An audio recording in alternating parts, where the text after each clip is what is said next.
नमस्कार साथियों, आज की इस वीडियो में हम बात करने वाले हैं पशुओं का सबसे चमत्कारिक चारा यानी अजोला के बारे में। हम बात करेंगे अजोला के गुण और उससे होने वाले फायदे जो कि पशु को होने वाले हैं और साथ ही इसे कैसे पैदा करते हैं उस पर भी चर्चा करेंगे। तो वीडियो को अंत तक जरूर देखें। दोस्तों, बात करते हैं अजोला की क्या ऐसी खूबियां हैं जिसके कारण इसे पशुओं का ड्राई फ्रूट भी कहा जाता है और क्या है इसकी विशेषताएं। तो दोस्तों, अजोला जो है वो पशु के लिए सबसे सस्ता, पशु के रूमेन में अच्छे से पचने वाला पौष्टिक हरा चारा है। जिन पशुओं को अजोला खिलाया जाता है उन पशुओं का जो दूध है उसमें तो वृद्धि होती ही होती है और दूध में फैट की मात्रा का भी वृद्धि होता है। अजोला आप जिन पशुओं को देंगे उन पशुओं में बांझपन की जो समस्या है उसमें भी कमी आती है। वो पशु समय से हीट में आएंगे, समय से गर्भ धारण करेंगे और एक स्वस्थ बच्चे को जन्म देंगे। दोस्तों, अजोला में प्रोटीन सबसे अधिक होता है, लगभग 40 से 60% होता है। खनिज जो है यानी कैल्शियम, फास्फोरस, आयरन, ये लगभग 10 से 15% होते हैं। और जो पशु को जरूरी अमाइनो एसिड चाहिए होता है वो लगभग 7 से 10% होता है। और दोस्तों, इसी वजह से अजोला को एक आदर्श पशु आहार माना जाता है। यदि किसी पशु को 1.5 से 2 किलो अजोला प्रतिदिन दिया जा रहा है तो उस पशु के दूध में 15 से 20% की बढ़ोतरी देखने को मिलती है। अजोला जो है दोस्तों वो पशुओं के लिए एक अच्छे एंटीबायोटिक यानी उसकी रोग प्रतिरोधक क्षमता को भी बढ़ाने में मदद करता है। अब बात करते हैं दोस्तों अजोला चारे की खेती कैसे करनी है। लेकिन उससे पहले दोस्तों, अगर अभी तक आपने चैनल को सब्सक्राइब नहीं किया है तो प्लीज चैनल को सब्सक्राइब करके बेल आइकन जरूर दबा दें। तो जैसा कि दोस्तों एक पशु के लिए 2 किलो अजोला की जरूरत है प्रतिदिन, तो उसी हिसाब से हम आपको क्यारी का भी निर्माण कैसे करना है और उसमें क्या क्या पड़ना है ये सब 2 किलो के हिसाब से ही बताएंगे। आप अपने पशुओं की संख्या के आधार पर इसको बढ़ा और घटा सकते हैं, लेकिन एक जो क्यारी बनेगी उसकी जो लंबाई, चौड़ाई और गहराई है जो मैं बताऊंगा उतना ही होना चाहिए। क्यारी का संख्या आप बढ़ा सकते हैं। तो दोस्तों, आप जैसा कि फोटो में भी देख पा रहे होंगे कि इस क्यारी को तैयार करने के लिए हमें एक खड्डा नुमा जो क्यारी तैयार करनी है जिसकी लंबाई जो है वो 20 फीट होनी चाहिए। चौड़ाई जो आप देख पा रहे हैं वो लगभग 3 फीट होनी चाहिए और गहराई जो है वो दोस्तों 1.5 फीट की ही होनी चाहिए। इसे आप चाहें तो सीमेंटेड भी बना सकते हैं यानी पक्का इंफ्रास्ट्रक्चर आप तैयार कर सकते हैं। अगर नहीं तो आप ये देसी जुगाड़ जैसा कि आप फोटो में देख सकते हैं वो भी अपना सकते हैं। इसके लिए आपको 200 माइक्रोन गेज की जो है एक तिरपाल चाहिए होगी और जो लंबाई चौड़ाई अभी मैंने बताया है उसी के आधार पर आप एक कच्चा गड्ढा तैयार करके उसके ऊपर सीमेंट की जो बोरियां वगैरह आपके पास होंगी उनको बिछा दें।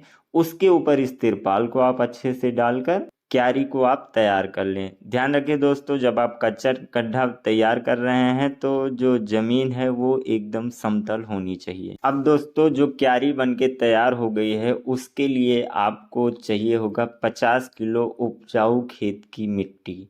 जी हाँ दोस्तों, इसमें आपको 50 किलो ऐसी मिट्टी चाहिए जो उपजाऊ खेत की है। तालाब वगैरह से आप ले आके डालते हैं तो वो सही नहीं रहेगा। तो इस अवस्था में आपको उपजाऊ खेत की ही मिट्टी डालनी है उसमें और उसको पूरी क्यारी में समतल रूप से बिछा देना है।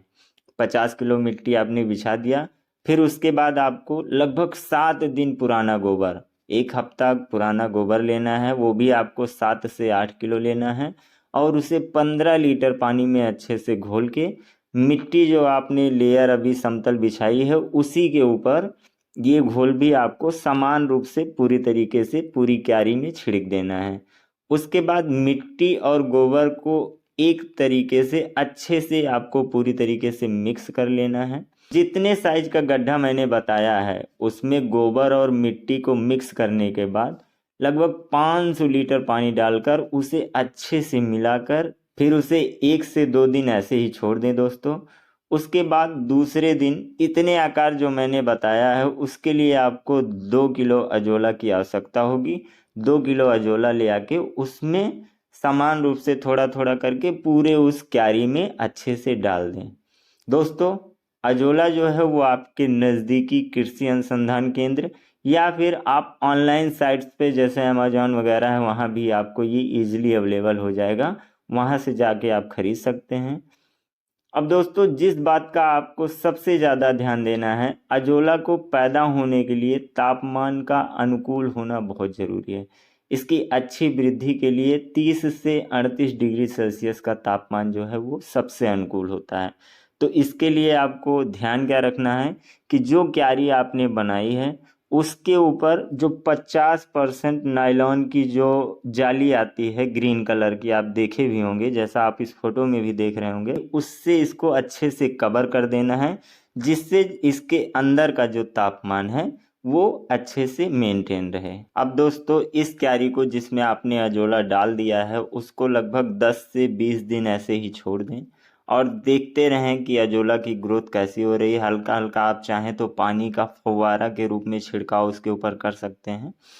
और जैसे 10 से 20 दिन के भीतर अजोला पूरे जो आपने क्यारी बनाई है उसमें समान रूप से पूरी तरीके से फैल जाएगा। फिर उसमें से आपको, जैसे आपकी डेली की एक पशु की रिक्वायरमेंट है 2 किलो, 2 किलो आपको उसमें से निकाल लेना है। निकालने के बाद उस 2 किलो को आपको अच्छे से धुल के और सुखा लेना है।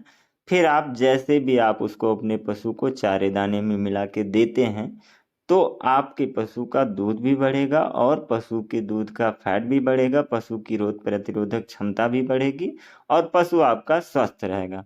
तो दोस्तों आज की इस वीडियो में दी गई जानकारी आपको कैसी लगी कमेंट करके ज़रूर बताएं। वीडियो अच्छी लगी हो तो वीडियो को लाइक ज़रूर करें।